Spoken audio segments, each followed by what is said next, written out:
Terkait viralnya aksi begal sepeda motor menggunakan mobil, Kapolrestabes Palembang Kombes Pol Haryo Sugihartono menegaskan pihaknya telah berhasil mengidentifikasi pelaku kejahatan jalanan tersebut.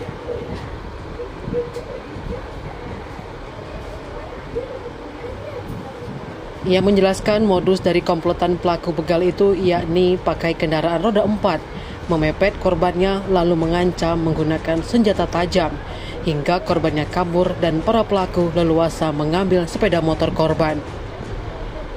Beruntung dalam peristiwa begal itu, lanjut para korbannya tidak dilukai oleh para pelaku begal. Ada 4 laporan polisi yang diterima dan sudah diidentifikasi dan menunjukkan ke 1 titik orang yang dicurigai sebagai pelaku. Masih kata Kombes Pol Haryo, dalam waktu dekat ini pihaknya akan mengungkap pelaku begal yang meresahkan warga kota Palembang, khususnya pengendara sepeda motor. Diberitakan sebelumnya baru-baru ini beredar rekaman CCTV yang diduga menunjukkan aksi begal, di mana para pelakunya mengendarai mobil dalam mencari calon korban. Modusnya pelaku komplotan begal ini mengincar pengendara sepeda motor yang seorang diri. Paling teranyar dialami driver ojek online yang terjadi di kawasan Talang Kepuh, Kecamatan Gandus, Palembang.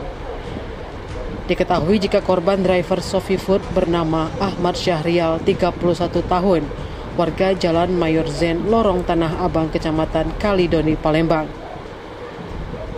Ahmad harus kehilangan sepeda motor Honda Beat Nopol BG 3625 AEK dan 1 dus mie instan usai dirampas oleh 3 orang pelaku begal yang turun dari sebuah mobil warna putih.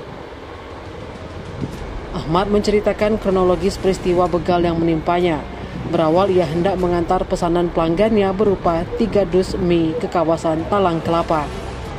Untuk menuju ke kawasan Talang Kelapa, korban mengambil jalan Talang Kepuh. Untuk menuju ke kawasan Talang Kelapa, korban mengambil jalan Talang Kepuh. Adanya korban begal. Sudah kita identifikasi pelaku kejahatannya, benar kita membenarkan modusnya adalah dengan memepet korbannya, pengguna kendaraan roda 2. Namun alhamdulillah korban tidak dilukai, namun dengan dipepet kemudian dipaksa hingga korban melarikan diri dan menggunakan kendaraan. Ada 4 LP yang sudah kita identifikasi dan semuanya menunjukkan satu titik orang yang sudah kita curigai sebagai pelaku. Kita menunggu waktu saja. Intinya segala sesuatu sudah kita dapatkan dan nantinya kita berharap tetap doa rekan-rekan sekalian, pelaku kejahatan segera bisa kita ungkap.